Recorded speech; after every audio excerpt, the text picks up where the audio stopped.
going on, guys? Thanks for tuning in to another episode of the Red and Gold Standard Podcast. My name is Zach Hernandez, and as always, I am joined by my co-hosts, Matt Llewellyn and Mike Andrews of Nothing But Niners. We got a great show planned for you guys this evening. 49ers lost to the Rams, 42-26. Could it have been closer? Could it have been more of a blowout? We'll get into it all. Could a trade have solved any of this on defense? Probably not, but we'll get into it all.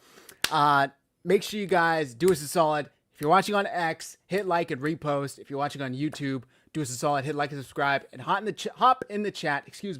And share your thoughts. We want to hear it. And make sure you guys subscribe to both 49ersHive and Nothing But Niners. Show some love. Now that I got that out of the way, Matt, how you doing tonight? Oh, just watching an absolute debacle and, getting ready to come on the show and talk about it. So I'm good. How are you? Same. Mike? I am great. Tonight went pretty much how I expected it to go. I know there's a lot of disappointed people out there, but I mean, just what have y'all been watching if you thought anything different was going to happen on tonight's game? So I get it. You want to cheer for the Niners. Oh, I hope we win. I hope we win. But I always put it to everybody the same way. If you had to put your mortgage on the game, who are you betting on? All my money was on the Rams for this game. Just letting y'all know. Just based on the way the last game went, McVay was embarrassed. Primetime game at home. His offense is what crapped the bed to end it. I could kind of tell already going into this week that he was going to have that extra oomph. The Rams were humming, playing two crappier teams and really getting that offense going prior to this week. But it is what it is. The 49ers just simply were outmatched to start this game. Before you know it, you look down, look up, it's 14-0. The 49ers, let me start with this. When they got the ball back after the Rams scored the touchdown on the opening drive, 10 plays, 64 yards. I think there was only like 1 third down that whole drive. They get the ball back and first down. I'm not going to go play by play, but Jennings 7-yard pass, McCaffrey 1-yard run, and then incomplete pass to Jennings. 4th and 2 at your own 43. Are any of you guys thinking that Kyle should have gone for it? Because he ended up punting here. Was that the right decision after you just watched the Rams march down the field? Matt, what do you think? It is what it is, man. Again, I think Mike said it when this game went about how it was going to go. I thought the game plan for this game, at least defensively, was bad to begin with. So I don't know. I just, What it's what the same series offense are you that asking we about? saw. First. The punt, the first series. 3 and out. Oh, the opening drive. Yes. Yeah. 4th no, we and should've 2 at your punted own that. 43. Yeah, we should have punted that though. I do Yeah, think that. I think the thinking is, you just watch the Rams essentially, that was just the Rams, like, essentially, I don't know what it take them 3 or 4 minutes to score the opening touchdown. Yeah, 10 It plays. was quick. It was quick. 446. It didn't take any time at all. So I think they're thinking like, all right, let's not give them the potential to get the ball in our territory plus territory again. And then you're definitely going to be down 14-0 super fast. And then you're digging yourself a hole. They ended up being in that hole anyway, but I don't think that you can take that risk early. If they were on if they were on the Rams 43, if you were in plus territory or you were like at a spot where you didn't feel maybe like Pinheiro could quite make it there, that's a different discussion. But in your own territory, you got to punt that away. Fair. So they do punt, and the Rams get the ball back at their own 14, thinking, okay, we kind of pinned them deep, but they still 7 plays, 86 yards, and end with a touchdown. I'm trying to see how many third downs were here. There's not 1 third down this entire drive to where the 49ers even had an opportunity to get off the field. The last play on this drive, 2nd and 10 from the Niners 22. Stafford hit Puka Nacua short to the right for a 22-yard catch and run for the touchdown. So before you know it, it's 14-0. We're talking 10 minutes into the first quarter. It's 14-0. And the 49ers have had 3 plays for 9 yards. That's it. So then they get the ball back, and they put together a pretty good drive, even though first and 10, 3-yard run, and then 2nd and 7. Jennings, false start. Okay, 2nd and 12. Jones hits Kittle for 14 yards, and you're like, okay, we're moving. And then 1st and 10, Jones hits Jennings for another 14 yards. One of the penalties against the Rams, one of the few, of course, happened on this play, but it was declined, illegal use of hands. And then 1st and 10, incomplete pass. And then on 2nd and 10, we're all the way down to the Rams' 39-yard line. Jones hits Jennings for 13 yards to get down to the 26. But he never tucks this ball away, and he's fighting for an extra yard or two. And Nate Landman of the Rams comes out and just punches it out, and the Rams got it. Instead of it being 14-3 or maybe even 14-7, maybe they find that drive ends in the end zone. The Rams get the ball. And we know how it ends. They go 9 plays, 59 yards, and get another touchdown, 21-0. Mike, is it just because of how the offseason went, or does Juwan Jennings seem to have these types of plays almost once a game this season? Am I like biased for thinking that? No, you're not biased. It's actually more than once a game. Like he goes through these stretches this season. Now the reason behind it, I'll never be able to tell you. But what I don't like is how Kyle Shanahan manages him since we've acquired Kendrick Bourne, right? It's like one guy gets all the plays in one half, the other guy comes on the second half, and then he mixes it up. How about this, Kyle? Mix them up early in the game and just continue to go back and forth. It doesn't have to be one or the other. Like when Kyle gets Jennings' brain, that's it. And there's no other, like – There's nothing else to see, and we're going to talk about it later on. There's some more plays going into the end of the half here where it's just focused on Jennings, and you just aren't thinking, right? And Kyle is giving that information to his backup quarterback. The backup quarterbacks, what they do is whatever Kyle says at the first read, if they think they can make that play, they do it. And so it was very, very evident at the end there. I don't like that Kyle just gets Juwan Jennings' brain. Period. I don't care what drive it is. I don't care what down it is. I mean, he even got a touchdown. I was like, yeah, but so what? Like that's how I felt. You know what I mean? It was like, dude, like you don't have to force it to him. There are other good players on this offense in particular, right? The defense is the weak side.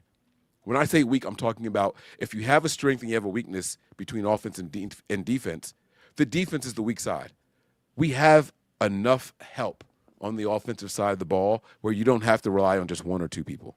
I'm sorry, but you don't have to do that. So I chalk that up to Kyle just not being open-minded enough in that situation. Just stop force-feeding this guy. Now, could he have – Mike, it's not his fault that he didn't tuck the ball and protect it and all that. That is true. But Juwan Jennings' first 5 impressions of this game was a drop pass, a penalty, a reception, followed by a reception, and on that same play, a fumble. Those can't be any starter's first 5 impressions on the game, and you continue to feed them the entire remainder of that second half. Like it just that's not how it should be. I'm sorry, it shouldn't be. And so I was very, very upset after that fumble, and I was disappointed with Kyle more than anybody else, believe it or not. And it kind of seems like, obviously, we know the quarterback is like a translation of Kyle on the field. I don't know what it is that I'm looking for, but you know what I mean, like. He implements what Kyle wants to see, like you said. He's an extension of Thank Kyle. you, an extent. Yeah, perfect word, extension.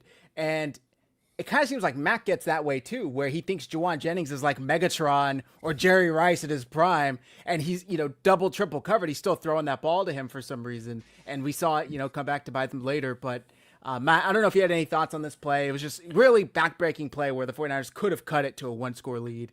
Sure, I don't know. I like. Is the fumble unfortunate? Sure. But at the same time, like it was a reception first. So to me, if it's a catch, then who cares? And I don't know that I necessarily agree that Kyle gets like Juwan Jennings' brain. I think it just ends up working out that way because in comparison to whatever else is on the roster, like it's not, it's not like Jennings, obviously has taken a step back. We obviously know that, but it's not like Jennings was like the leading receiver today. George Kittle was. George Kittle had 9 catches. You know what I mean? So like, McCaffrey had 8 catches as opposed to Jennings had 6. To me, I just thought it was a lot of dink and dunk. That was the offense to me. There wasn't a lot of, and that's been the story with Mac Jones. And my biggest criticism of the offense is there's no explosive plays. But again, who are the explosive players? I don't know. I'm looking down the list and I'm seeing 9 different people caught a pass from Mac Jones today. So I can't really say he has brain for one guy or Kyle has, just a game plan for one guy when you have 9 different people catching the ball. That just doesn't vibe with me. And I get it. You want to get the ball to your best players, and out of that wide receiver core, unfortunately, Jennings is the best player, but he's the worst best player of a position group that you could possibly have in the NFL. So I hear you, and I accept that, right? I do. But what name is missing on there? Where was Watkins in this game? Right? Like it's like Kendrick Bourne, only one reception all game long, right? Like, so what I'm saying is the route in particular that Jennings was asked to run on that specific play, Kendrick Bourne could have run that route. Like, they're putting him in that position to be the guy. And on that same exact play, when they show it from the quarterback's perspective, like behind the quarterback, you had what's his name? Yeah, Demarcus Robinson with his hand up. He had beat his guy. That was a touchdown. Yeah. But when I say that, going back to Zach's point, that the quarterback, the backup in particular, becomes an extension of Kyle Shanahan, I'm telling you guys that when it's a backup or a replacement level guy, Kyle tells them, this is the first read. If it's not there, you take the check down. I don't think that Mac Jones even had I'm not going to say he didn't have the option because he's throwing the ball. I don't think Mac Jones had the grace to even look outside of the first read or the check down because Robinson was right behind him with his hand up. He had beat his guy. That's a touchdown. And it's like, how don't you see him? He was directly behind Jennings on that interception play. He was directly behind him. How didn't you see it? And he had his guy beat by 3 or 4 yards. And so I don't know, man. It's just, you got to stop coddling these quarterbacks. And that's what we do with the replacement level guys. Well, I don't even know if it's that. I don't even know if it's coddling. My impression of it is you don't want him to get past the first 2 reads because that offensive line is not going to hold up. And they've been getting smashed. Both quarterbacks have been smashed this entire season. So you want to get the ball out quick. And in that situation, I think you look to the sticks. And then if you have time, look for something else. And you're not going to get past your first couple of reads. But I don't know.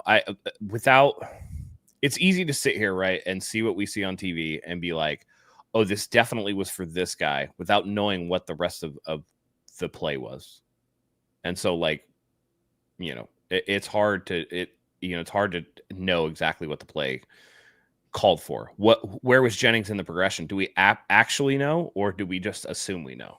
That's something that we got to be cognizant of too, to call it like it is. But I'm of the opinion, I don't know, we can get to it at some point or another. I have the quarterback thing figured out, so we can keep going through the game, and I can give you the quarterback thing later. But yeah, I don't know.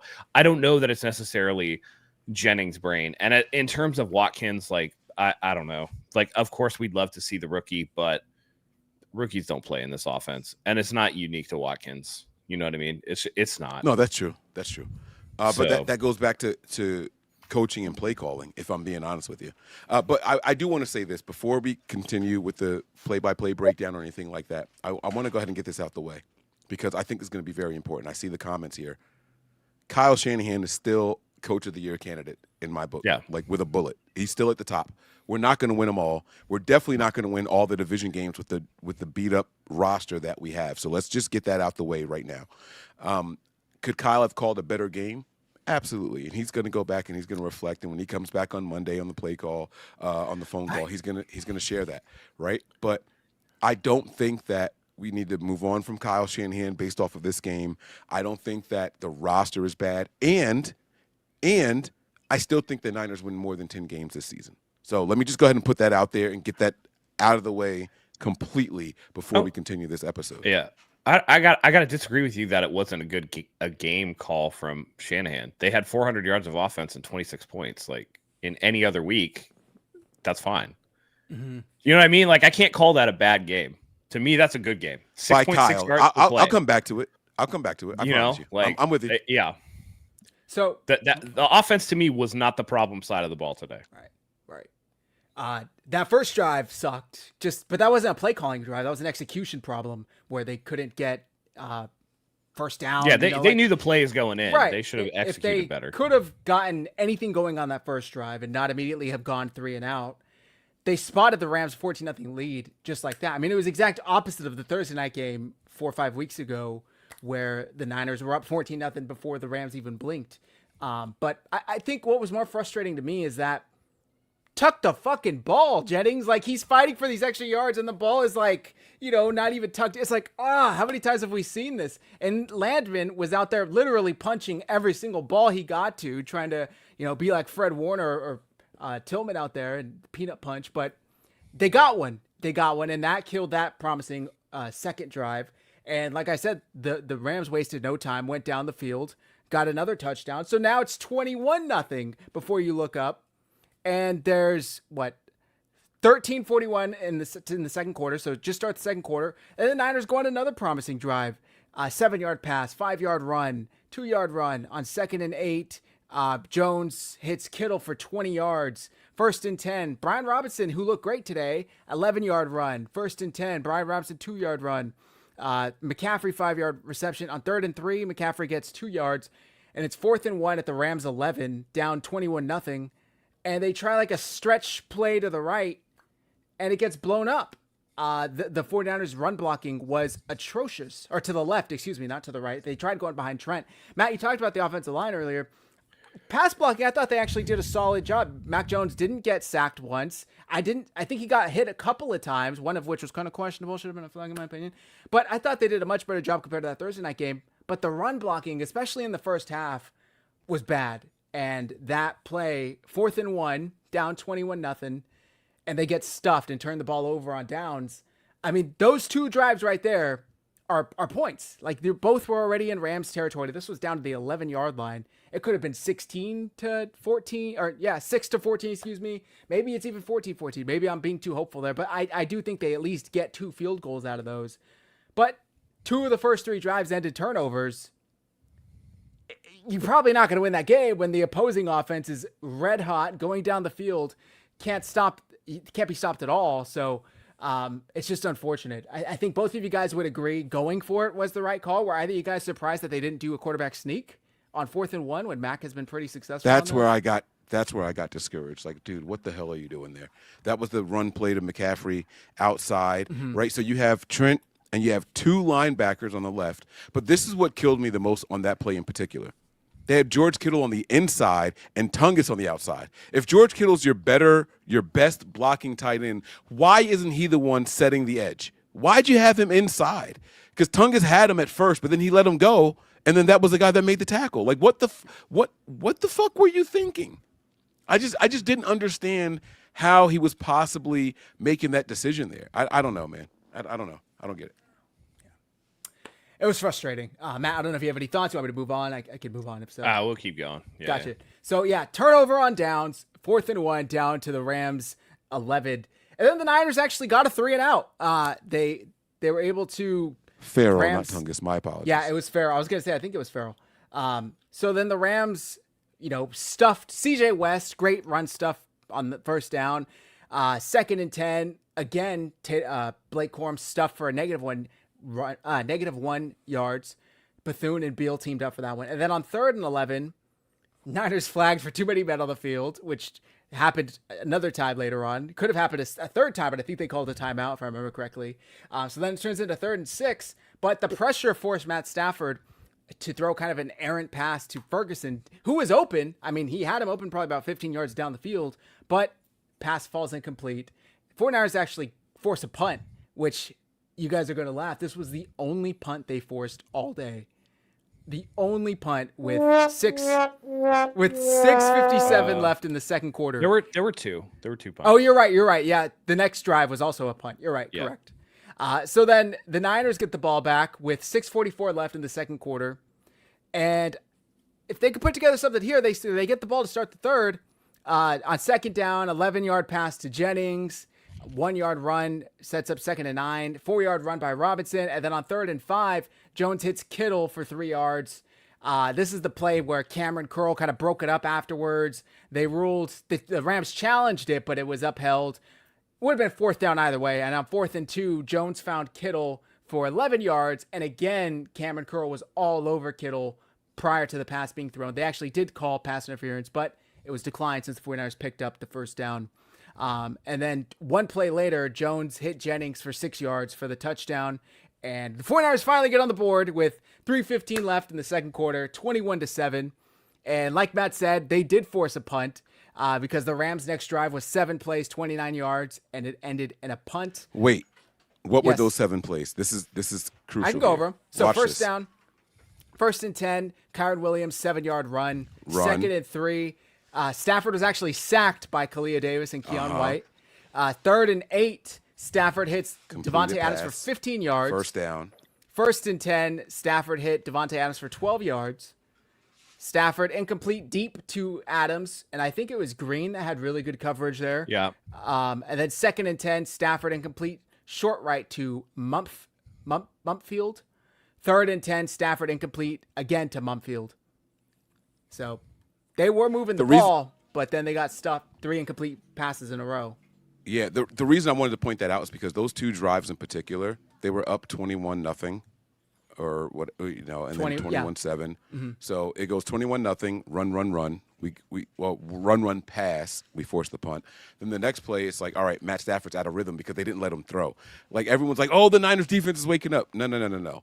They had a 3-score lead, guys. They were going to run the ball and just, you got a 3-score lead. That's what you're supposed to do is run the ball. Don't sit there and credit and say the Niners defense made adjustments and all that. They didn't. They absolutely did not.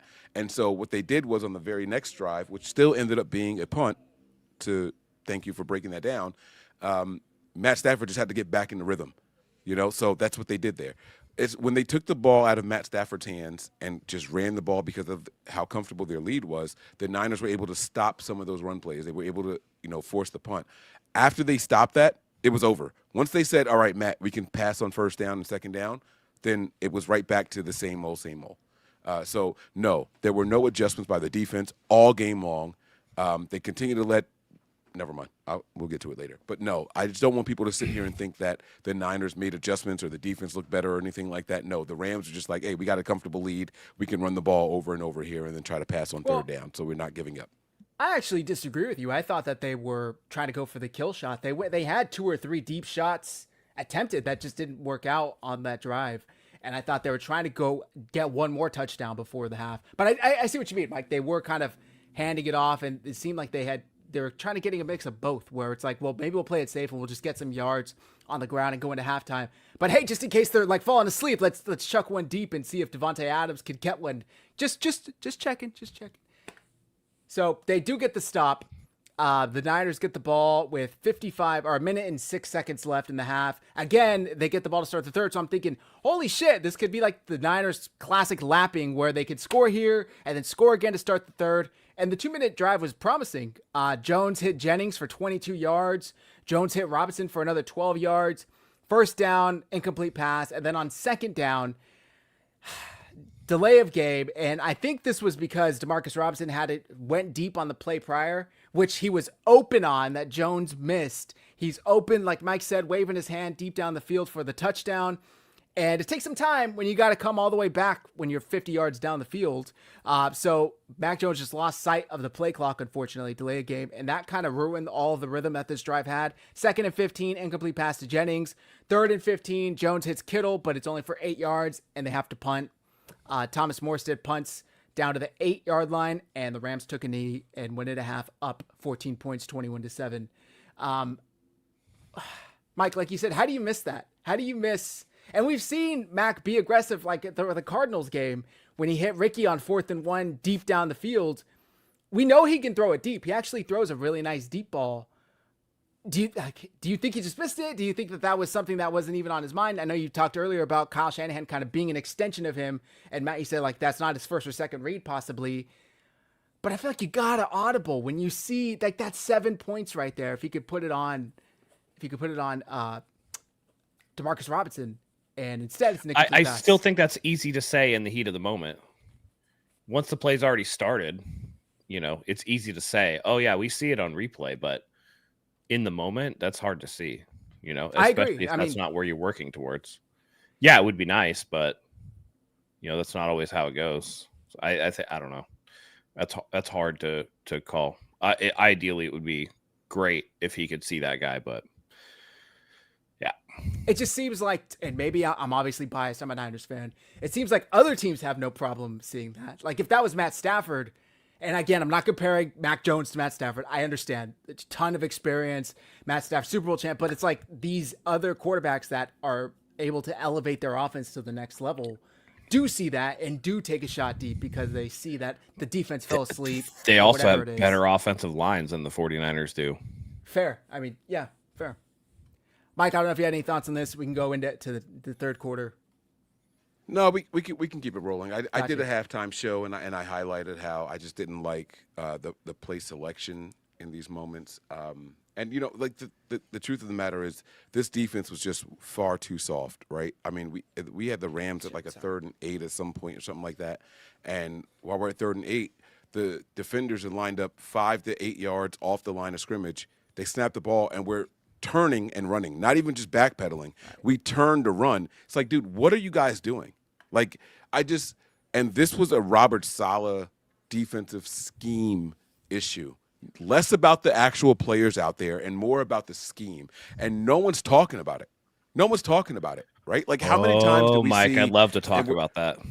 Yeah, we're going to get to it if we're going to continue the play-by-play, right? But there were plays where it was like 3rd and 2, 3rd and 4, and we're not jamming anybody. We're just backing. Like, what are we doing? You have the 5-yard cushion where you're literally allowed to knock someone off their feet if you want to, and we don't do it. Like, Robert Saleh is playing this soft-ass play-calling style, and it's going to get us killed against the upper echelon of NFL offenses, and that is what Sean McVay, Devontae Adams, Puka Nacua, and Matt Stafford are going to bring to the table every single time. So if you're not willing to do what it takes to disrupt those plays, you're going to get picked apart. Yeah, and I think we saw that later on. I mean, we saw it plenty of times, but in the end zone, when the Niners made it a 1-score game later on, and Devontae Adams, you have Malik Mustafa on him for whatever reason, immediate mismatch.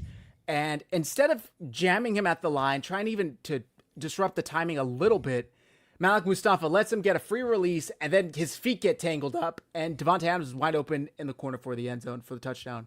I don't understand why they're not taught to press and jam at the line. Your defensive line can't get pressure, right?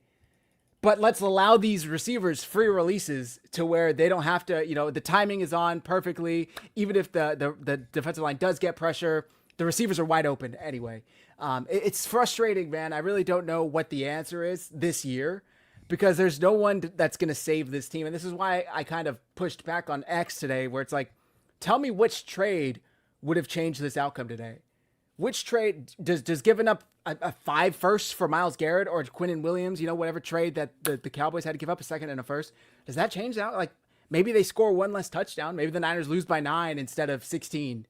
But I really don't see it. There's just so many injuries to overcome. Unless you're talking 3 trades, I don't see it.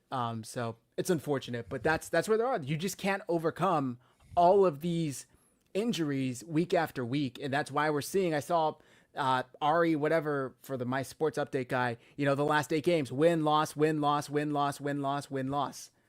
That's an inconsistent team, and that's what the Niners are. Unfortunately, like they're good enough to beat poorer teams, less talented teams like the Giants, like the Falcons, like the Cardinals. But when they go up against these good teams, and I'm saying this even though they split, but they did have Bosa and Fred for the first matchup, or they had Fred at least for the first matchup with the Rams. But when you spot them 14 points, it's going to be tough. It's going to be tough. So they go into half down 14, 21-7. We got a super chat from Sean. Solid players, not good, but soft shit D. Soft shit D lame. I don't know if I'm saying that correctly, but yeah, no, that's exactly what it is, man. I think more of this game was on the defense. If I had to put the blame anywhere, there's 3 phases of the game. I'm putting 90% of this game on the 100%. defense. So I don't know how anybody can disagree with this. Like Matt said to start the show, we had almost 400 yards of offense, right? And that's with 7 penalties for the Niners and none against the Rams all game long. And the one time that they called a penalty against the Rams, they overturned that bullshit. It was right? offsetting, yeah. Yeah, I mean, come on. What are we really talking about here? You're not going to win games like that. You got 2 turnovers, no penalties against the other team, and you spotted them 21. It was 21-0. True. Let's remember, true. we spotted them 21. You're not going to win that game. There's nothing you can do in that situation except get better on defense, and we refuse to get better on defense. I mean, Gifford needs to go. I don't care what you think of Nick Martin. I don't care what you think of Nick Martin. Put him out there. That can't be 4.4 worse. speed. It's not fucking possible. Get Gifford off the fucking field. The campaign starts right now in this very moment. We are 30 minutes and 54 seconds into this episode, and I will continue to do this all week long. It is time for Nick Martin to get some reps out there. Get Gifford off the fucking field. I don't care who disagrees. I'm not here to disagree or argue with anybody. I have seen enough. Gifford is a liability. Get him out. Get him out. Like the one play that looked like it might have been positive in favor of Gifford was only because the receiver dropped the ball. You know what the Rams did 3 plays later? They went right back to the same fucking matchup, and it was a huge play. Get him off the fucking field. Everybody saw it coming except Robert Saleh. Like, Saleh, They picked on him. wake up. They picked on Gifford play after play after play after play. So I've talked about this on the show, but I need to get your guys', I have to say this again because it pissed me off, and it was evident today. When they've asked Saleh before, what is Nick Martin doing or not doing to where he can't get on the field, because he wasn't even active up until Fred got hurt. And then once Fred got hurt, then, okay, now he's active on game days. He was a healthy scratch for the first 6 weeks of the season. So Robert Saleh said, well, the guys ahead of him play special teams. Luke Gifford and Stone Blanton are really good special teamers, and you got to find your way on special teams.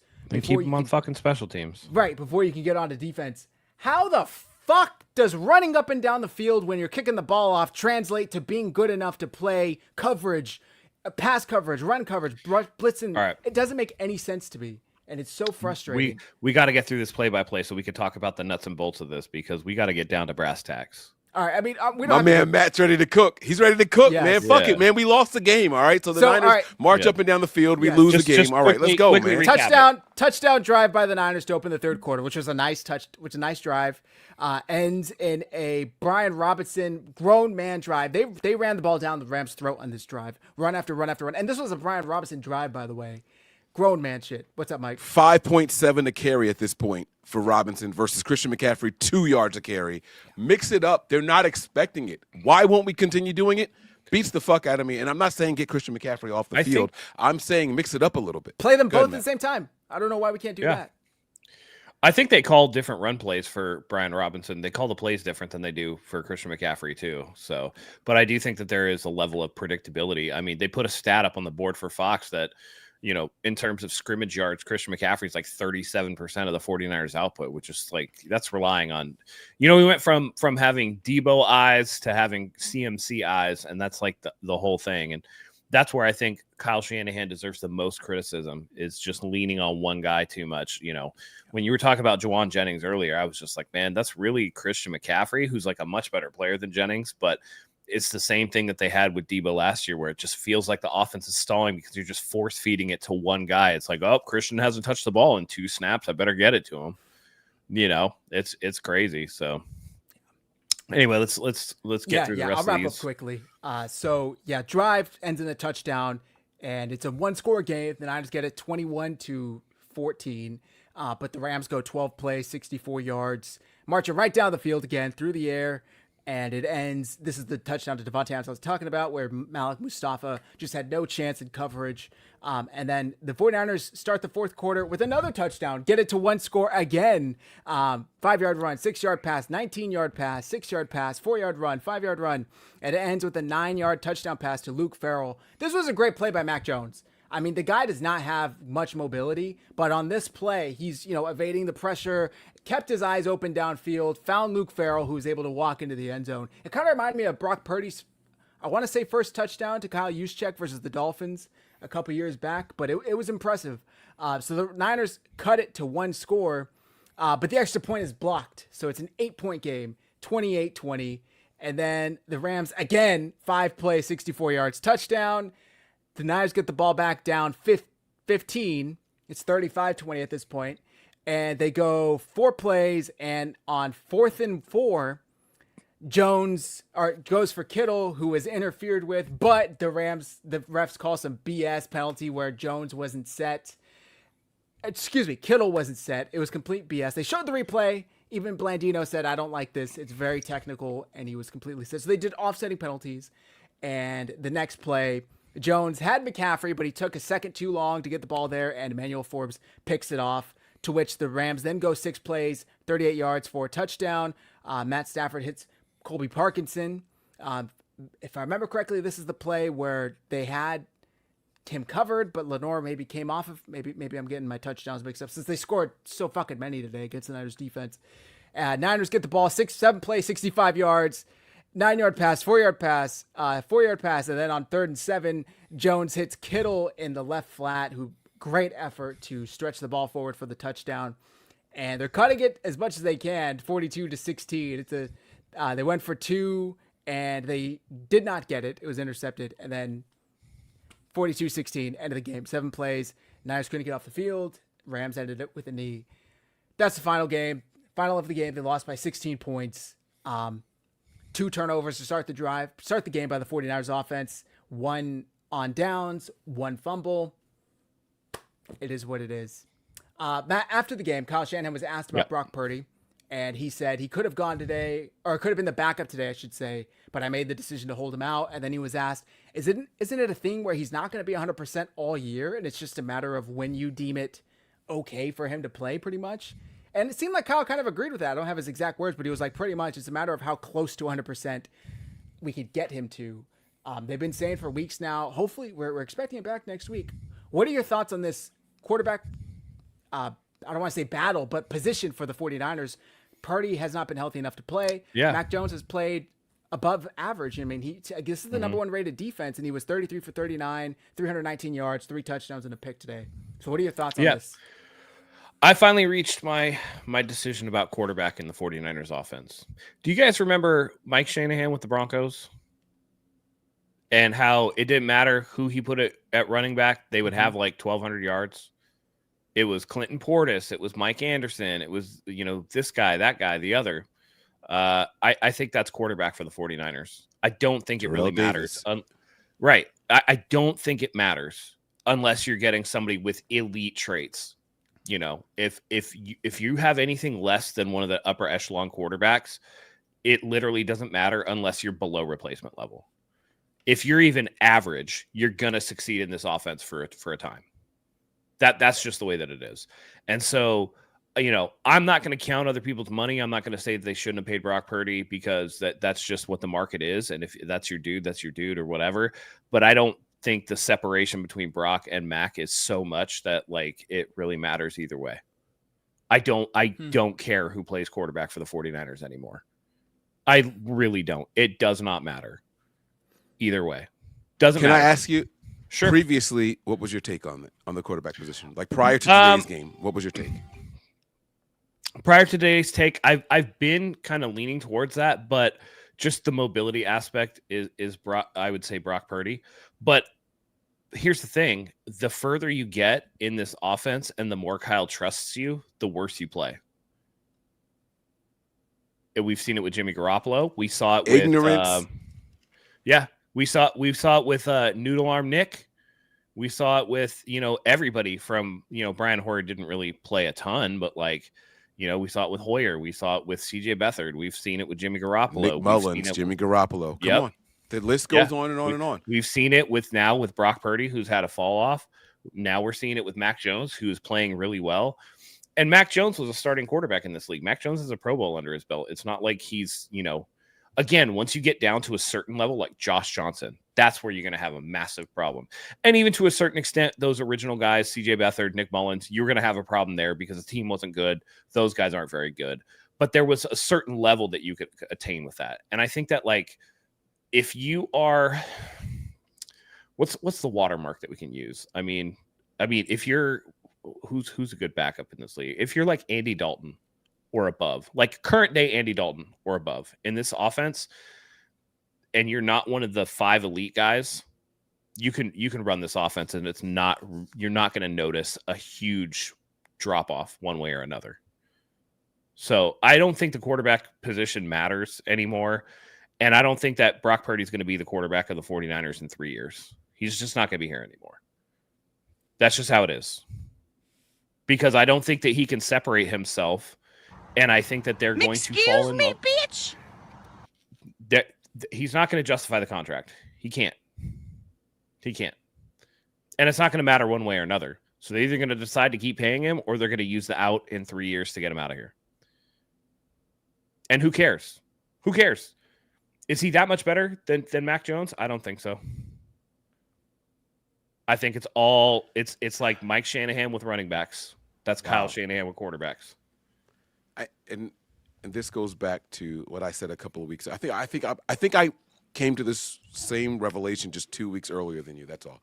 I said that, the ignorance of the quarterback position is what makes us fall in love with them. And the more that they know, they regress more because they understand how the offense is supposed to work and they think a little bit longer. It causes that second more of hesitation, and that second is behind a bad offensive line, right? If that second was behind a good offensive line, then we could take more advantage of those deep shots, right? Then all of a sudden we can do a couple of more things that make us go over the hump. That hump, no one's gone over it. No one's gone over it, right? And so it's like you're a replacement level player until you're not, and we have to pay you. Then we get someone else in here, and they become that replacement level player, and then we all fall in love with them. It's the same thing that we've been seeing over and over. So welcome to the club. Yeah, if you're not a Hall of Famer, who gives a shit? Yeah, offense, right. You're either a superstar or you're just a player. Right. If you gave him Lamar Jackson or Josh Allen or Joe Burrow or one of those top guys, then yeah, by all means, you're gonna see some shit, right? Like the offense is gonna be elevated, it's gonna be unlocked. Kyle Shanahan's gonna be like, hell yeah, buddy, let me get my bag for this. But all of these which quarterback doesn't have limitation? Like Brock Purdy puts the ball in danger despite not having the arm to do so. Again, I said this at the beginning of the season after the Seattle game. He's trying to be a gunslinger with a water pistol for an arm. He's an airsoft gun for an arm. You know what I mean? And he's going to put it in trouble. He will go off schedule, which is great, and he has explosives, but also he has a propensity for putting the ball at risk. And then Mac Jones is just limited, not very athletic. Maybe has a slightly stronger arm than Purdy, but I would say processing is maybe a little worse. But like within margin of error, it's not like I can't really deny the fact that there's no drop off between Brock Purdy and Mac Jones minus the explosive plays. And that's literally it. And that might just be because all the good playmakers are injured. And so to Matt's point, I feel like we have to see this offense with a great quarterback, right? And we just haven't seen that. Like they just haven't found one. Everybody, I don't care if it's Brock Purdy, Mac Jones, who else has got a big contract here? Garoppolo. I don't care which one of those guys. They're all replacement level players. They're all replacement level quarterbacks in particular, right? So when I was going into the offseason, I was like, oh man, the Niners should really try to get Daniel Jones. Everybody looked at me like I was fucking crazy. Right? Like the Niners would still be 6-3 with Daniel Jones, right? Like he's not a phenomenal guy, but he's got a bigger arm and he likes to run a little bit more. He's a little bit more athletic than Brock Purdy, right? But he makes worse decisions than Brock Purdy. So it's give and take everywhere you go. You take a half a step forward in one little section, you take a half a step backwards in another. You know what I'm saying? So it's going to level itself out. Put that comment by Billy P back up. False, dude. Kyle Shanahan's an excellent quarterback developer. That's why all these replacement level guys are good. And by the way, I have to take back the fact that I'm calling Sam Darnold a fucking pumpkin because ever since he came to San Francisco and Kyle gave him a new lease on life, he's actually been really good. And by the way, Sam Darnold would be the best quarterback that the 49ers have had in this regime. That's it. Better arm than Mac Jones. Better deep ball ability than Mac Jones. As much, maybe not quite as much athleticism as Purdy, but like escapable like Purdy, right? Like maybe the decision making is a question, but you can't look at what he did last year in Minnesota and this year. Now he's got two different teams since leaving here where he's looked good. Yep. So what are you talking about? He can't develop quarterback. He turned Matt Schaub into a Pro Bowler in Houston. That's right. He gave Matt Ryan his only MVP season. What are you talking about? That's it. What are you talking about? He develops quarterbacks just fine. Just because Trey Lance didn't work out, but Trey Lance didn't work out in Dallas either. Right. And I'm completely with you, Matt. I'm going to back you on this 1,000%, bro. Like there's no ifs, ands, or buts about it. It just we have to accept it for what it is. Now, to Matt's point, we got to stop bickering on do we want Purdy or do we want Mac Jones? Yeah, it doesn't We're matter. going to get the same results. It's irrelevant. We are going to get the same fucking results, guys. And so Right. let's put that quarterback controversy bullshit to bed. I don't care who they run out there. I really, really don't. It does not make a difference. And Zach, I would love to hear your opinion. You're the only one. Matt and I are officially on the same page. Right. I want to hear your perspective on it. Wait. We got, man, some of these people in the comment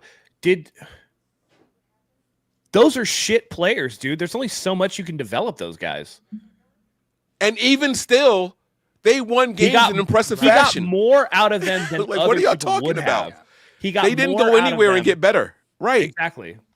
And that's the thing. By the way, Jimmy Garoppolo took this team to a Super Bowl and an NFC Championship game in different seasons, and he goes to the Raiders, and within like 10 games, he's benched, and can't sniff the fucking field. Has Devontae Adams questioning life.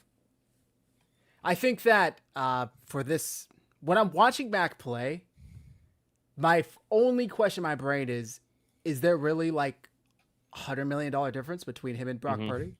Like, they just paid Brock Purdy, and I'll be honest, I think he earned the contract. I think he put enough good tape out there for the 49ers. That's a market rate contract for him. Fine.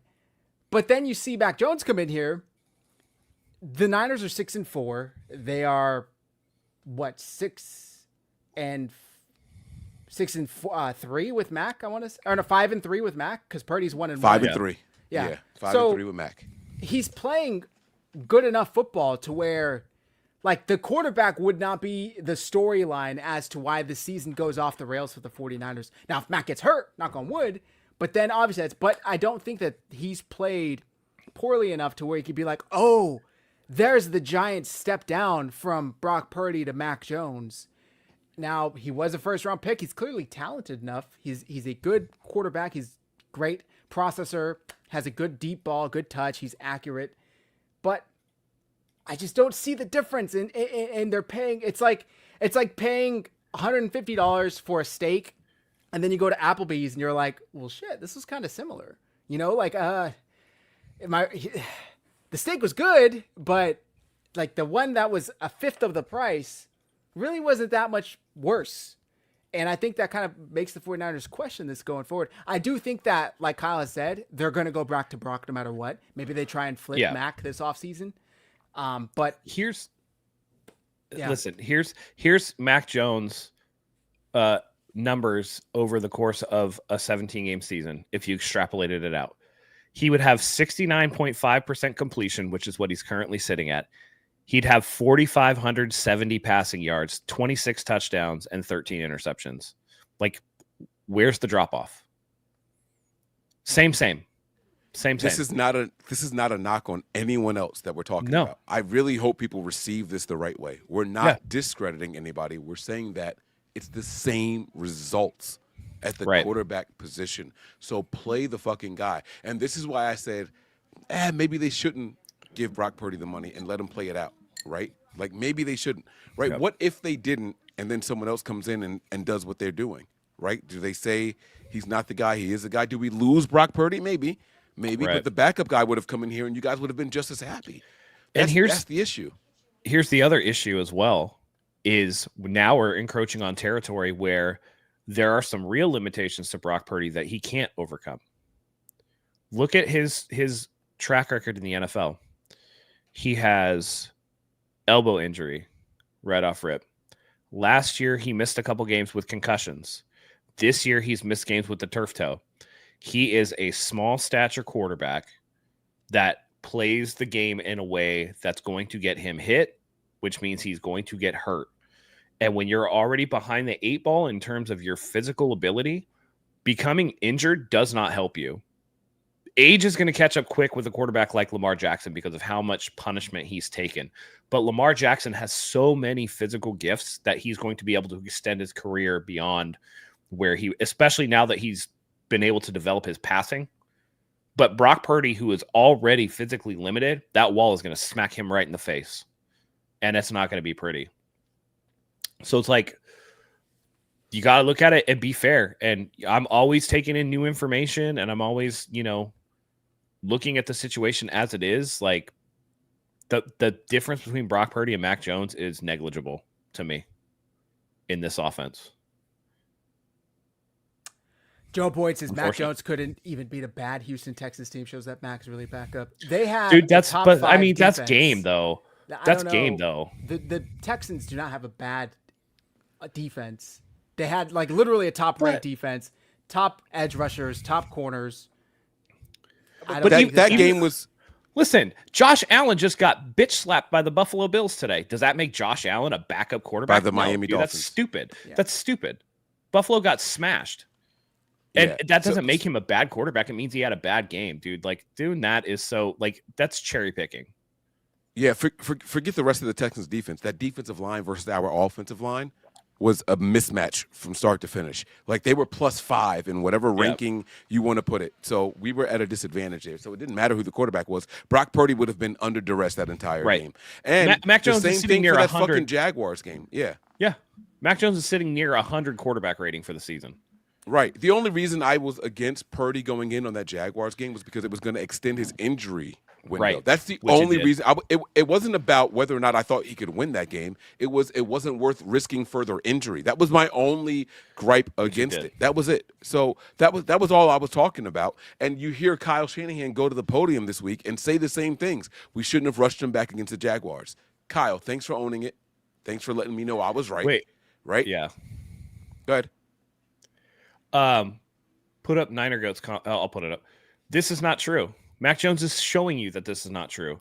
Because if Kyle Shanahan gets this team to the playoffs with Brock Purdy missing more than half the season, he's not tied to Brock for shit. Matt Mayoko, I think it was Matt Mayoko or Tim Kawakami, basically said that Shanahan has as much time and as much leeway as he needs. He essentially has a lifetime contract. Yeah. That, like, he's not going anywhere. Dude's made 2 Super Bowls and 4 NFC championship games with this team. He's already a legacy here. He is, I mean, listen, if you want to do it by Super Bowl winners, that's fine.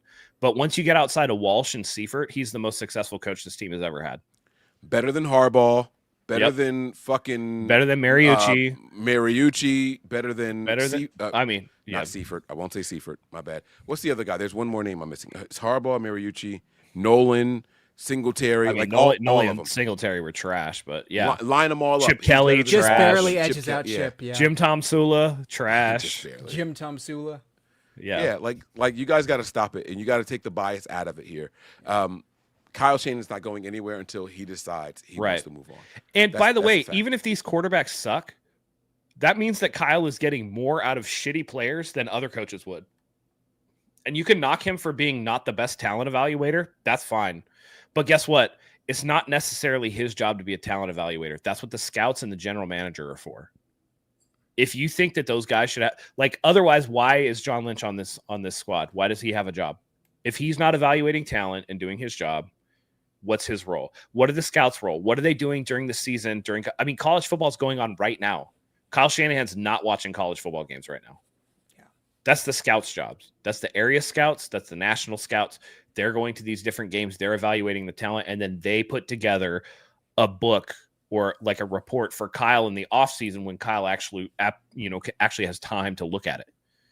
By the way, Kyle is still working with free agents and stuff too. It's not just college immediately right after. So maybe they need to look at their scouts and do something there.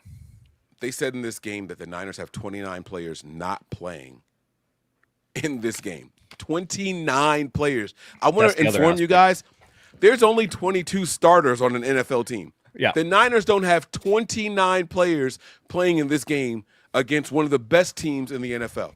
So I don't know what the fuck you guys are expecting out here.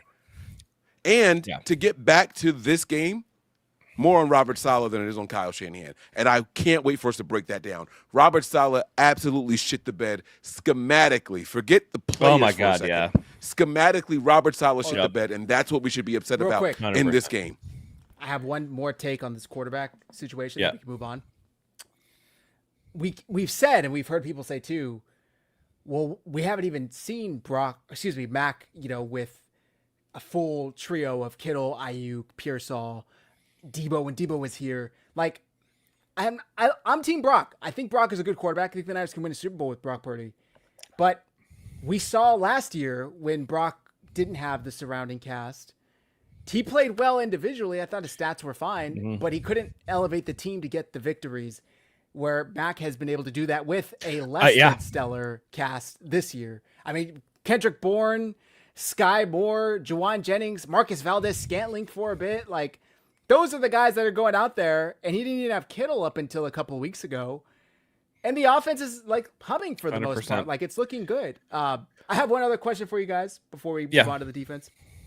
Today, the offensive line actually looked okay. And the Niners finished with Brian Robinson as the leading rusher, and he had, I just had it up right here, 8 carries for 41 yards, averaging 5.1 per carry.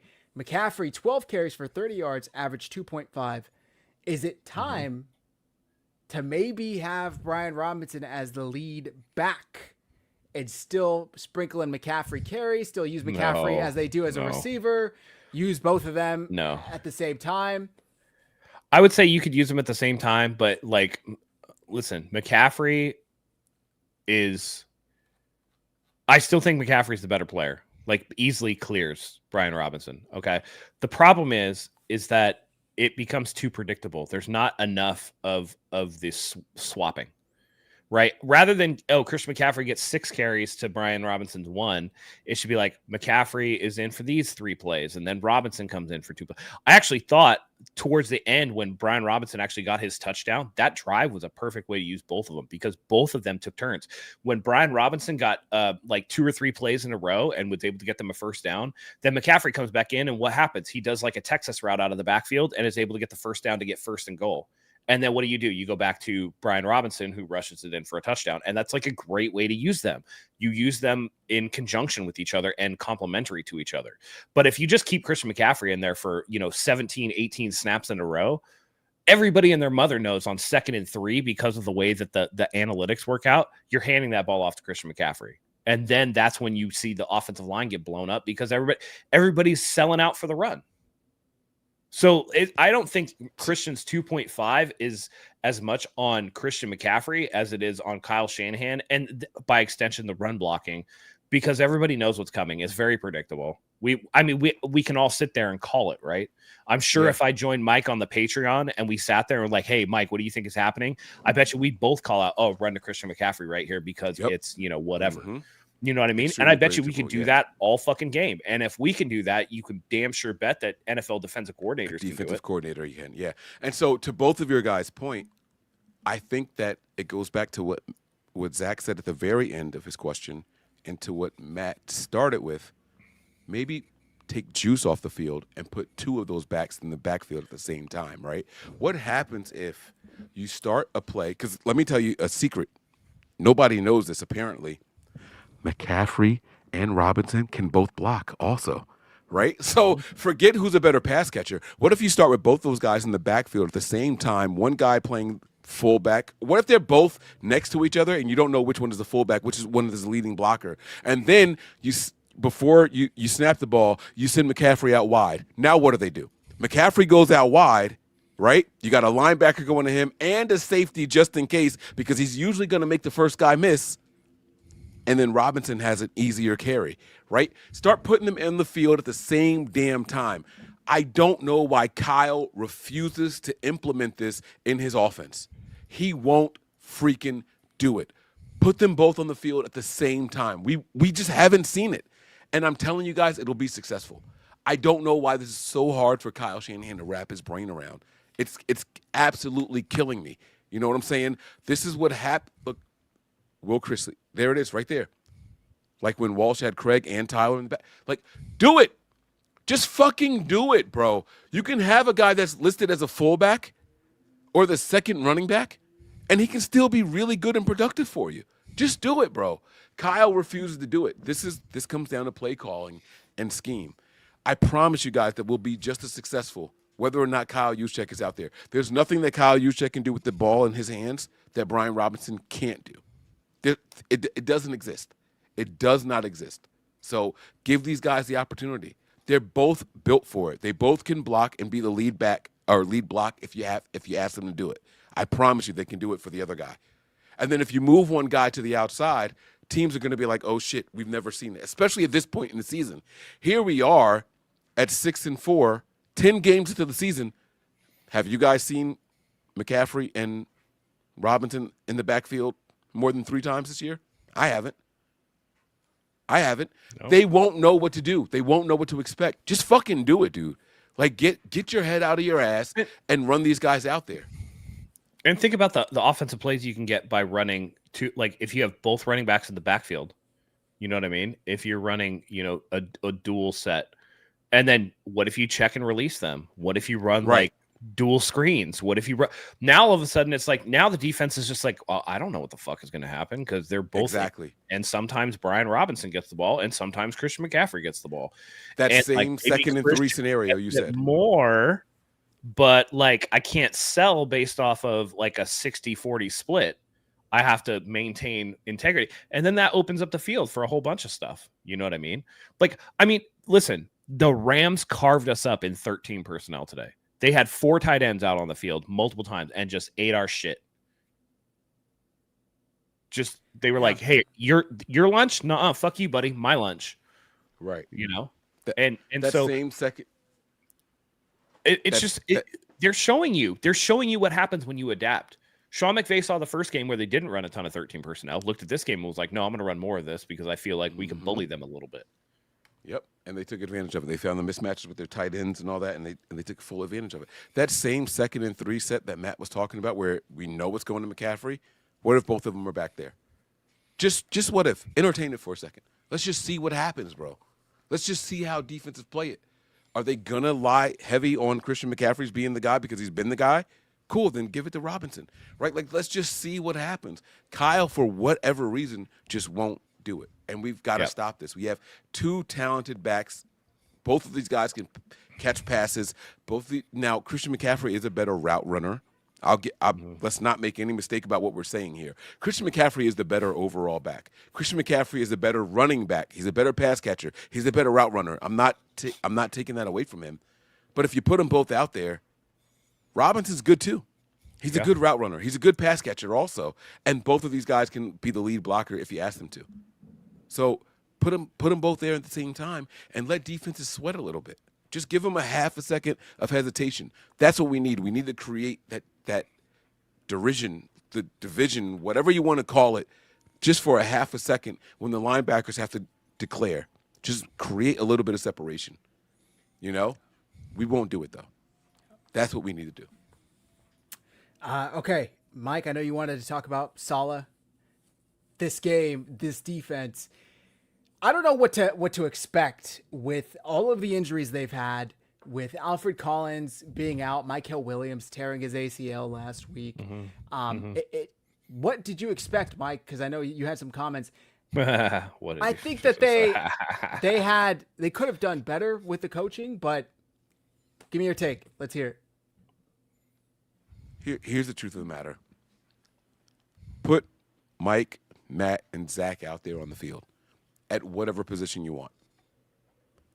Have your corners on a 2nd and 3rd or 2nd and 3, 4th and 3.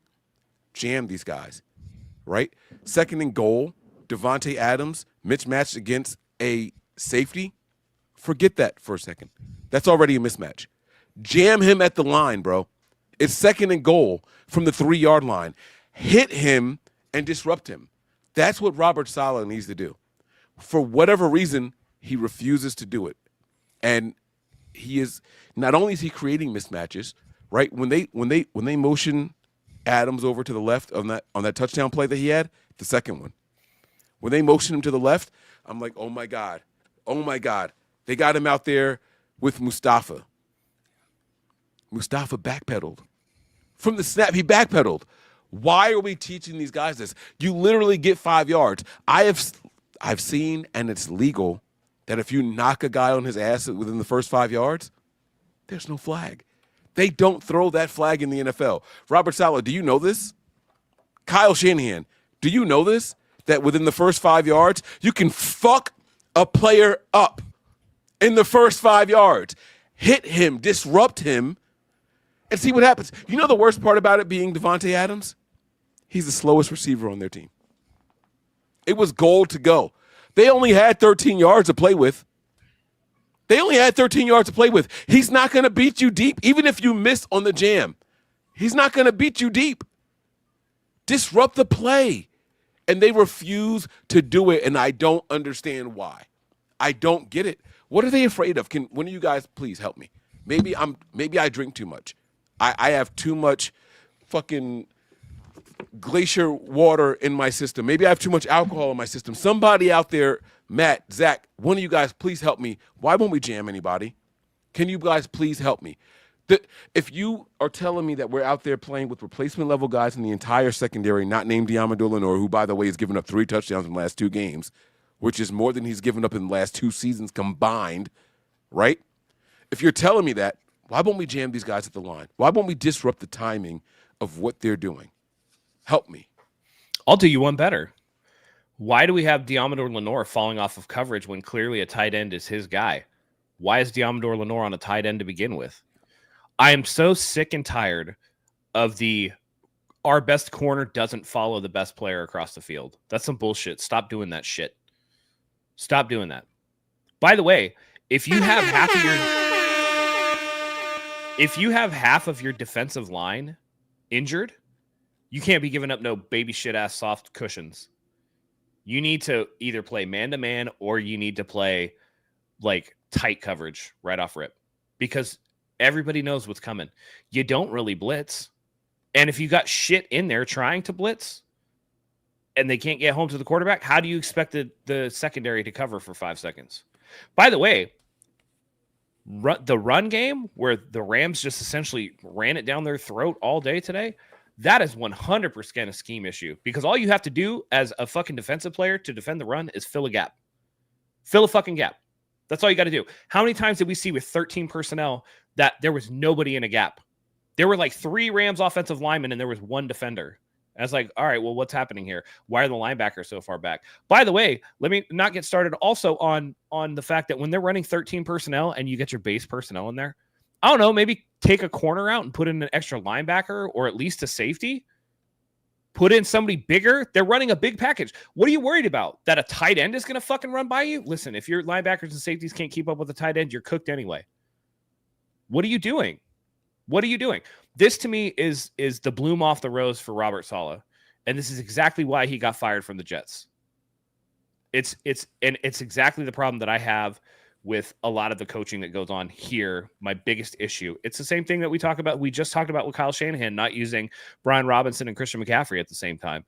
There is a marriage to their former ideas and the fact that they think they know better than everybody. And they don't. They're not, Saleh especially, is not adjusting to the loss of personnel. He's not going in there saying, was it a secret what the Rams were going to do today? It was no secret.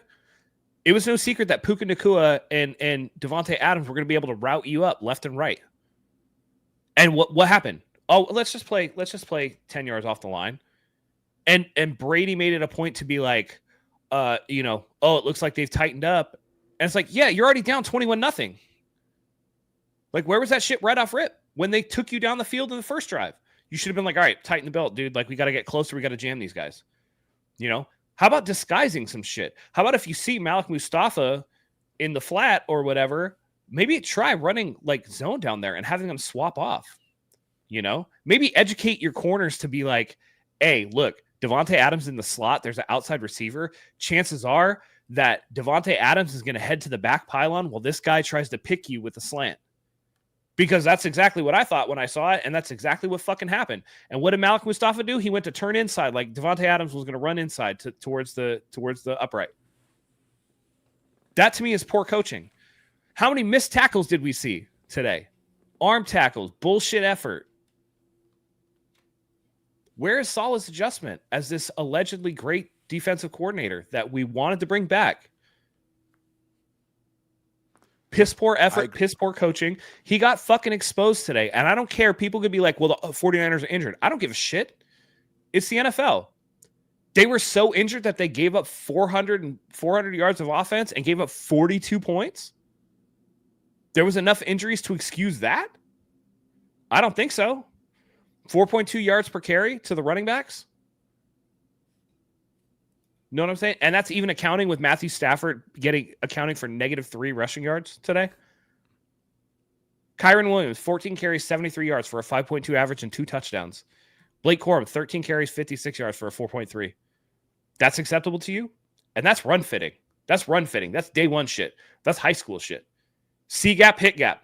That's it. That's all you got to do as a defensive lineman defending the run. That's it. Piss poor effort. Total schematic failure. Terrible. Terrible, terrible, terrible, terrible. Bloom is off the roast for Saleh. He needs to adjust or he can get the fuck out.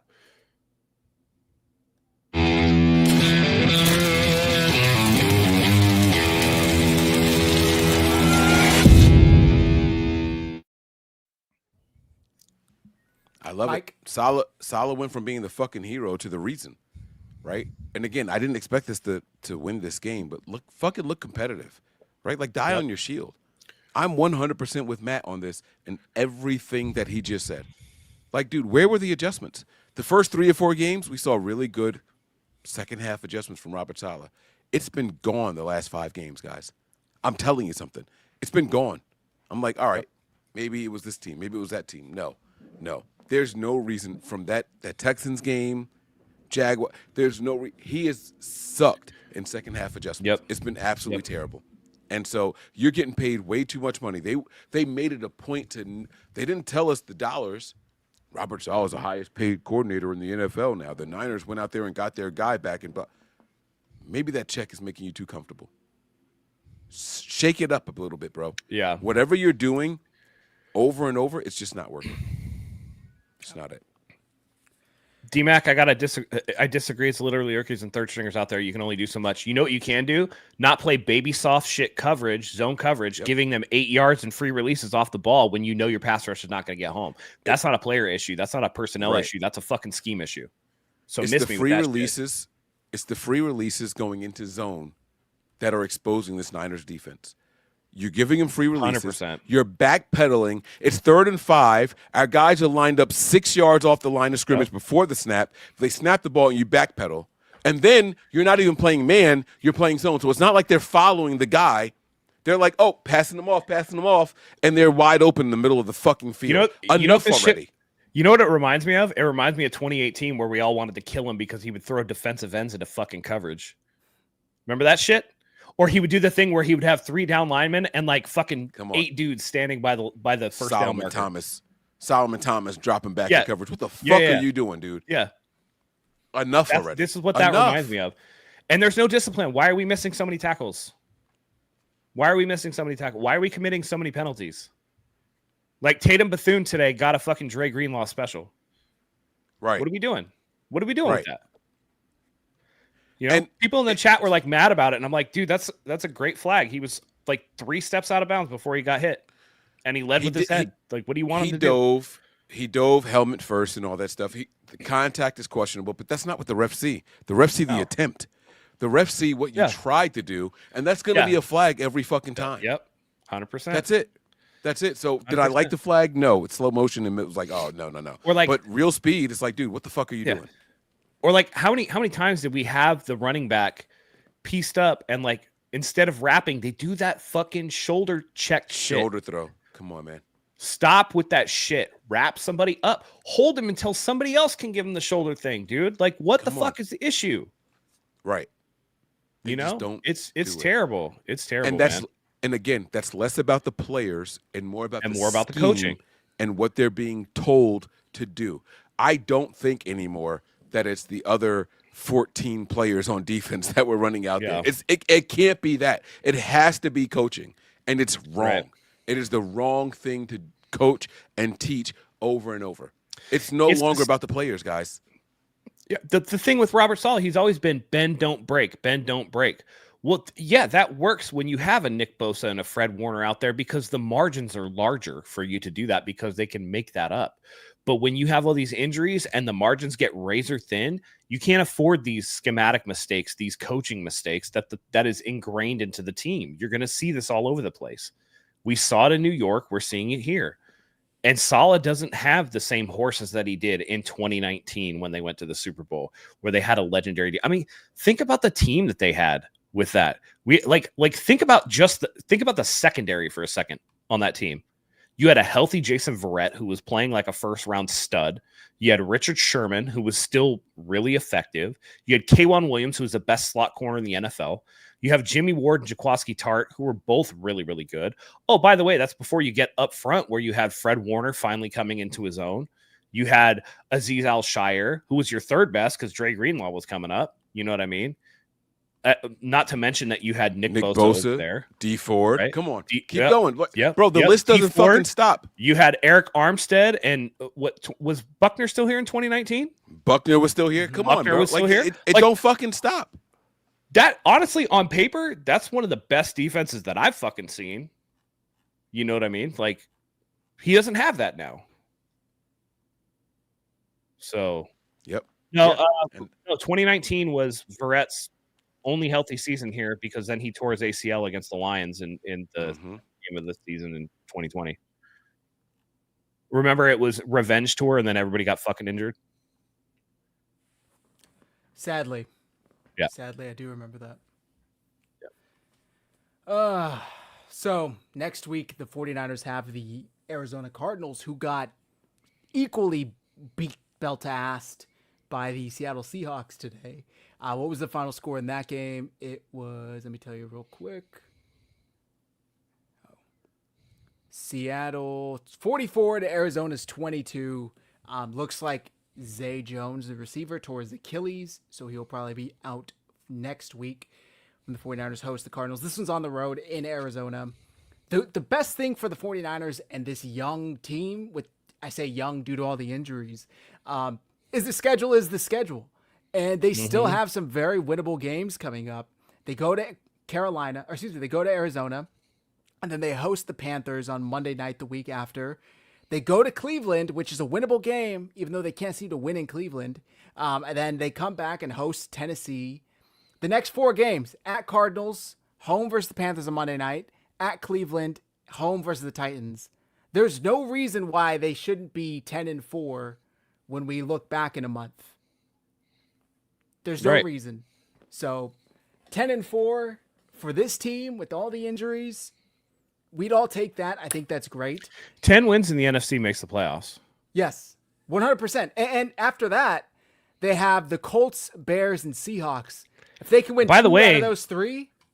The Colts are starting to fall back down to earth. Don't let that win today fool you. But Daniel Jones is starting to look like shit. Yeah.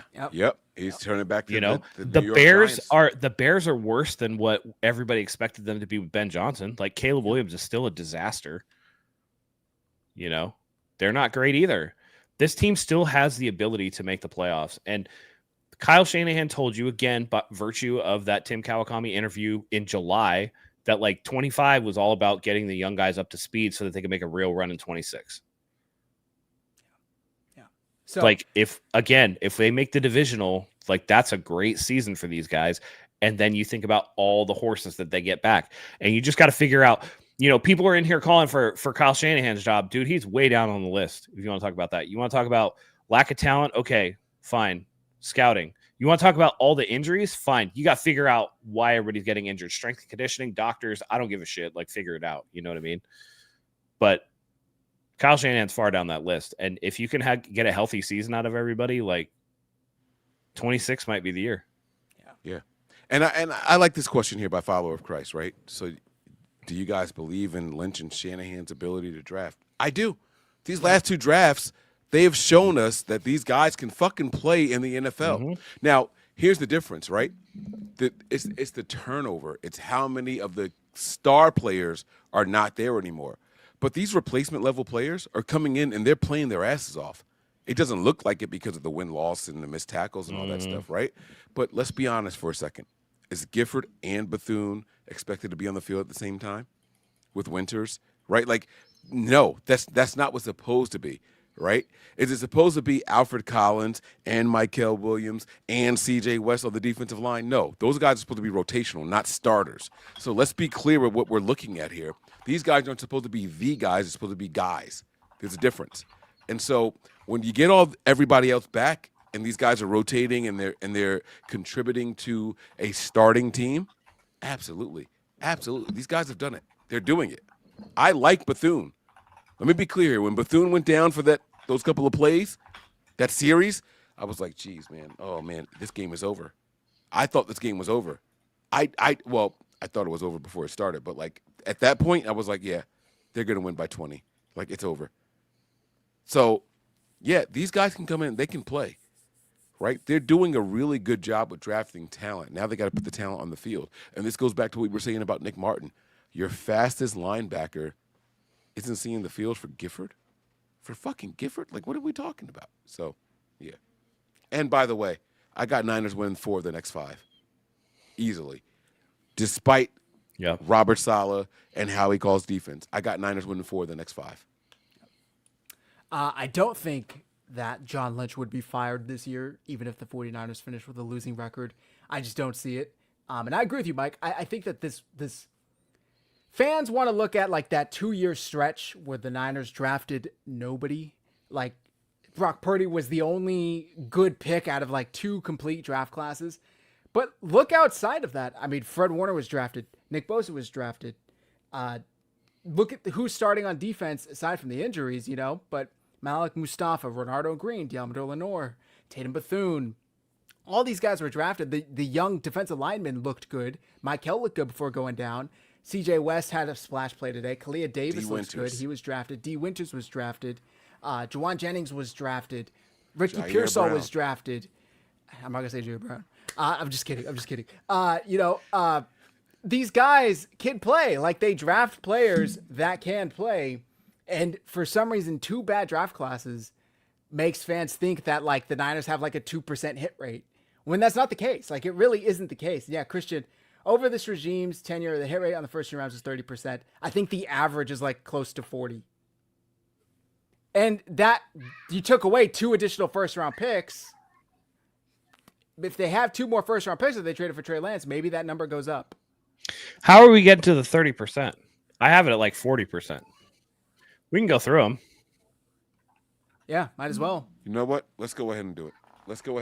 I know Solomon Thomas is the first one. Okay, let's go through it. Who is still active in the NFL? Yep. All right, so we have we start with 2017. Right. So you got Solomon Thomas and you got the linebacker. And Reuben Foster. Mm-hmm. Yep. Both great talent. Good Both talented. They didn't work out here. Mike McGlinchey. Mike McGlinchey is not a miss, as much as you would like to say it, not a miss. Nick Bosa. Javon Kinlaw does not look like a miss. He's actually turned into a pretty decent player. Brandon Ayuk, obviously. Trey Lance is their biggest whiff. Then you have Ricky Pearsall, who, again, too early to tell, but looks like a player. And then Michael Williams, too early to tell. So where's the 30%? Or we got one guy? I mean, I would say Solomon Thomas is still playing in the NFL, but he's not very good. So I would say Solomon Thomas, Reuben Foster, and Trey Lance. And then you have people who are still starters and contributing in this league. You have Mike McGlinchey, Nick Bosa, Javon Kinlaw, Brandon Ayuk, and then Ricky Pearsall. Yeah, so Reuben Foster is the only questionable player. And Reuben Foster wasn't necessarily a talent issue. It was a character issue, and then he got injured. He had a severe injury. So you got Reuben Foster and Trey Lance. Out of, 7 guys? 1, 2, 3, 4, 5, 6, 7, 8, 9. Fuck out. If you're not, 7 guys if you don't count Pearsall and Michael Williams. So Christian got the 30% number. If you count them. Basically, if they didn't get a second contract with the Niners, it looks like that's where you got them. Which, listen, McGlinchey priced himself out of a second contract with the 49ers. They were never going to pay what he got from Denver. That's not a talent issue. That doesn't mean he whatever. They couldn't afford to. It counts as a hit. Right. It counts as a hit. He started every season he was here. Yeah. And he started when he left. And he started with the Broncos every season he's been there. Still right. Starting he's still to this a starter. day. It's a fucking By the way, hit. The Niners do good in the NFL first hit 2 rate rounds. on first round picks is like 47%. So you guys gotta throw that out. I get it. We're close to the situation. We're looking at it under a microscope. They're not here. They're not playing. That doesn't mean anything. That means we couldn't afford them later on. Now That's we can what that talk means. about second and third round picks. You might have an argument there. That's going to be their problem round, second and third round. Right. But even then, you get a future Hall of Famer in Fred Warner out of the third round. You got Deebo Samuel out of the second round. That's a good hit. That's a good pick. So Renardo Green, I think, was like a 3rd round pick. Could be Renardo wrong. Green was 2nd round. 2nd round. No, Lenore Moody was a 4th miss. pick. Joe Williams was a miss. Yes. CJ Beathard was a miss. 3rd round seems to be their worst round for sure. Fred Warner notwithstanding. I just think that there are plenty of, and somebody said, you can't have 2 draft classes full of duds if you want to be competitive. Well, they did, and they are. Like they did have 2 draft classes full of duds. Did it set them back? 100%. Yeah. But they're still competitive. Like they had those misses Right. and still went to the playoffs, still went to the Super Bowl. Like I would argue the 2-year stretch of not having a 1st round pick hurt them way more than the 2-year stretch of not having any of these picks hit. Kinlaw gone, And Sullivan gone, Foster gone, Trey gone. Ricky doesn't stay injured. Ricky has 1 football injury. Right. This PCL. It's his 1 football injury. Missed 0 games in college and then was shot, which is not a football injury. Right. Like get out of here with That's that like shit. counting a death. of a Kinlaw player against the team. starts for the Washington Commanders. I'll give you Solomon Thomas. Started I'll for give the you Jets, Foster, and I'll too. give you Trey. But then I'll match you with McGlinchey, Bosa, Ayuk. Mm-hmm. Where we at? McGlinchey was not a miss, bro. This guy's saying McGlinchey's a miss. McGlinchey was not a miss. He's been a starter every single season in the NFL. Yes. McGlinchey He's would never still not be been a here starter. if the 49ers could have afforded him. Right. He would still be here. Right. And Just like, by the way, how many linemen did they lose this past year? We lost our swing tackle to the Chiefs. lost Backup right? left tackle. Backup left tackle. Like, Starting left guard or right guard Yep. in Aaron Banks or yep. left guard. Yeah. yeah. So like They all got what are we lucrative complaining contracts. about? Right. So the Niners just couldn't afford to continue to pay those guys. Those aren't misses because they're not here. They went on to other teams and got big contracts. So we got to really compartmentalize what we're talking about, and to factor all of this into one big bubble. The Niners were loaded. We had the best roster in the NFL for 2.5 years straight. So those guys weren't likely to make the roster in the first place, and they did, and went on to get bigger deals. Well, So we okay. can't sit here and say that. That's Niner what- Coach, ahead. this is how we'll define it. He says we have to define what's a hit. If you are still in the NFL and you're starting, you're a hit. Easy. Mm-hmm. And Mike, I think a lot of people forget how loaded that class was. Like Jake Moody, they should be flamed for that, rightfully so. 100%. But let's just teleport back to that time period. Kicker was their biggest position in need. Like, it arguably was. Now, should they have taken him in the 3rd? No. But they addressed what they felt like was their biggest position in need, and it was a miss. Like, Moody, talented, yes, mentally was not there. Was not prepared to enter the NFL and deal with those levels of stress. Right. So, And to be fair, he was just coming off of a season where he went 15-0 and they won a national championship at Michigan. yeah. Where And he the- hit and the multiple historically good multiple kicks season. from the wider hashes of college. So you're like, oh, that'll translate. Yeah. Like, yeah, And it the looks team- bad for sure. The team was so loaded that it didn't matter what position we drafted. They weren't going to be starters on this team. Like, that's another thing that 49er fans often ignore. Our roster was so good that it didn't matter who we drafted and where. They weren't going to make the starting roster. Right. So you guys were going to be disappointed no matter what. Imagine drafting a first-round guy and being like, oh, well, he's a backup. He's a replacement level guy. That's what we were dealing with at that time. That's literally where we were. So, it is what it is. They were just coming off of an NFC Championship game berth, and they took a swing. That's how it is, man. Mike, you have a question for Father of Christ. We'd love to hear your take on this. So do you think we're on the right track with the retooling like the Rams did a couple of years ago? I do. A lot of people want to credit this Fisk and Verse thing with the Rams and all that, right? I think the Niners are there, right? You got the C.J. West and Alfred Collins and the Michael Williams, right? Like they are in that same exact position. That's just this draft class. That's just this most recent one. The Niners have gone out and they have drafted guys to come in here and play. I mean, I'm not talking about Winters, who looks like a solid player, right? I'm not talking about Bethune, who looks like a solid player. These guys are all out here and they're doing their thing. They're not all pros, right? They may not get Pro Bowl nods, but these guys are playing well. Let the Niners make the postseason and watch how that Pro Bowl voting changes, right? A lot of people are forgetting because of where we are and what division we're in. If we were in any other division, we'd be either tied for first or in first. If we were in any other division, the NFC West is the only division in the NFC with 3 teams with 6 or more wins. I'm not making this up. That's a fact. It's the only team with this many wins in the division. The only team. And we're doing it with replacement level players at our superstar positions since week 3. Mm-hmm.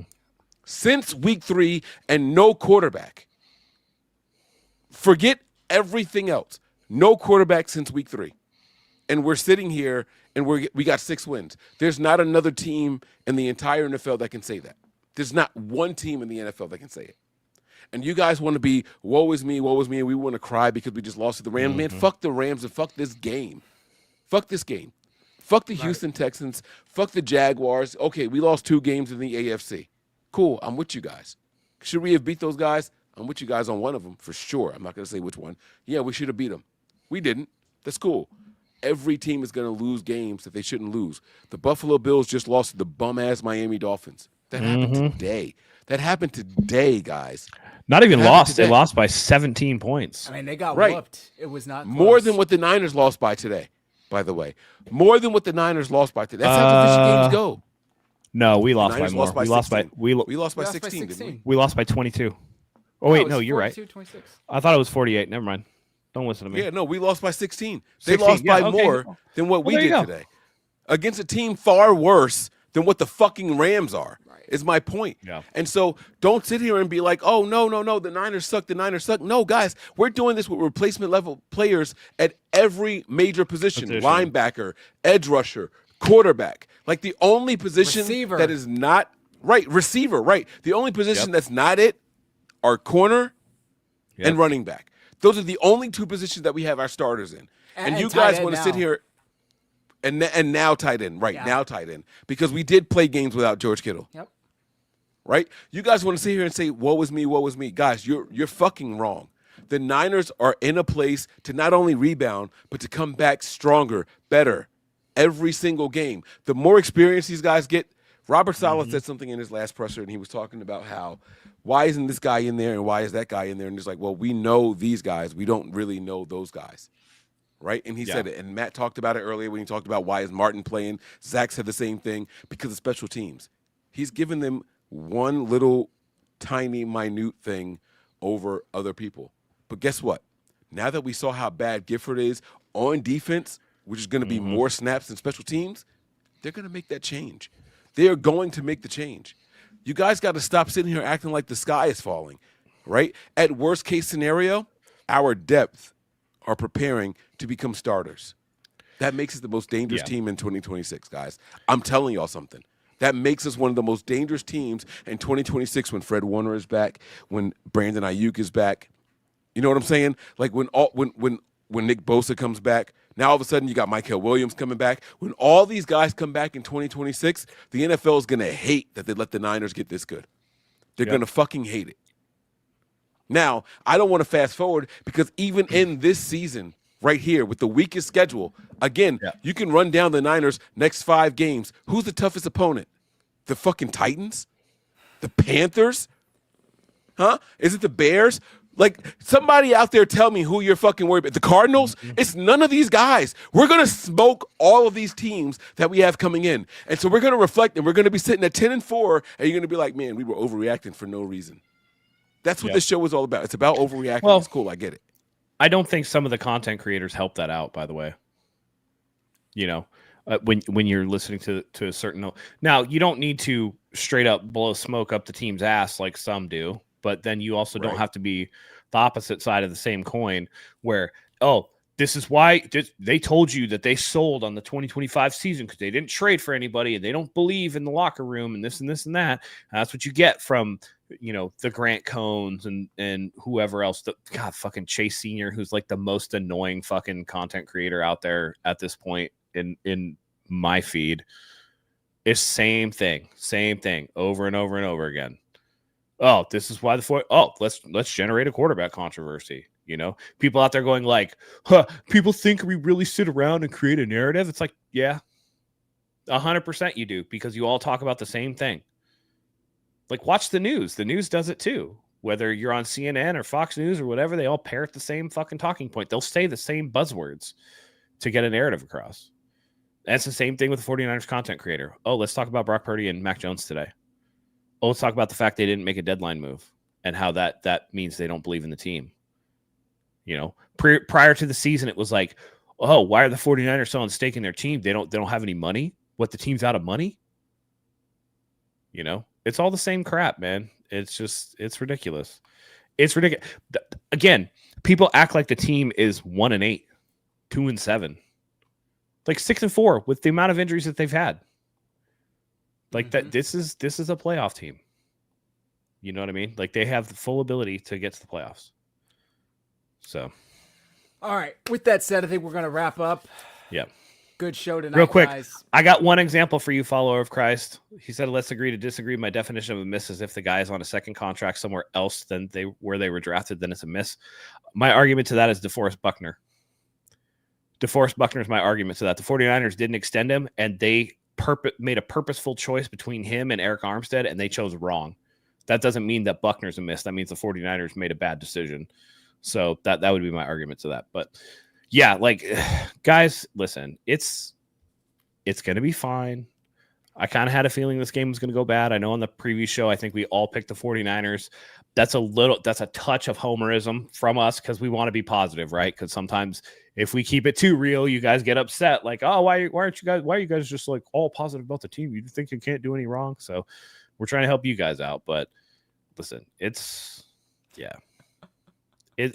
you have to take into account it's a week by week basis in the NFL. Any given Sunday, like Mike said, like I said, 100% the Miami Dolphins beat the crap out of the Bills. Are the Miami Dolphins a better team than the Bills? No.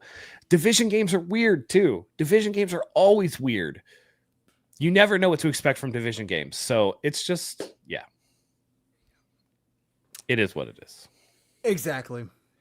All right, Mike, I'm sure the folks already know. Let them know where to find you and find premium 49ers content. Yeah, guys, come on, take a walk with me, man. Head on over to patreon.com/NB9ERS. That is where we go.